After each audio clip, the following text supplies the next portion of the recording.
राज्यात महायुतीचे सरकार सत्तेत येऊन 1 वर्षाचा कालावधी झाला आहे। त्यानंतरही विधानसभेच्या विरोधी पक्षनेत्याची निवड महायुती सरकारकडून करण्यात आलेली नाही।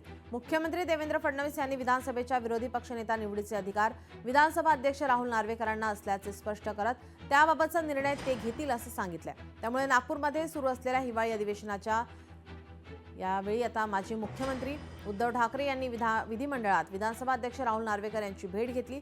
विरोधी पक्षनेता निवडीबाबत यावेळी दोघांमध्ये सुमारे 25 मिनिटे चर्चा झाली। त्यामुळे लवकरच याबाबत अंतिम निर्णय होणार असल्याचं आता समजतंय।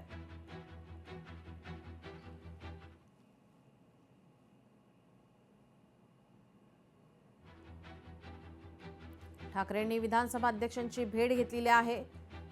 तर विधान परिषद सभापतींची सुद्धा त्यांनी भेट घेतली आहे। विरोधी पक्षनेते पदासंदर्भात चर्चा झालेली आहे। जवळपास 25 मिनिटे ही चर्चा झाली आहे।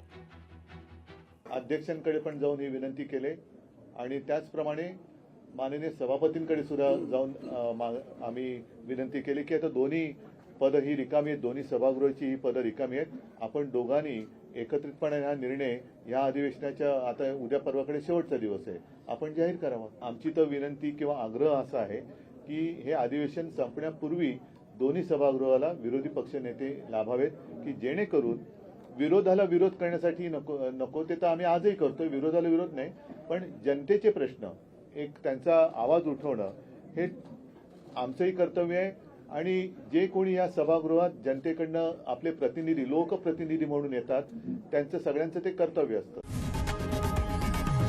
लोकशाही मराठी ऐका, पहा, जागरूक रहा।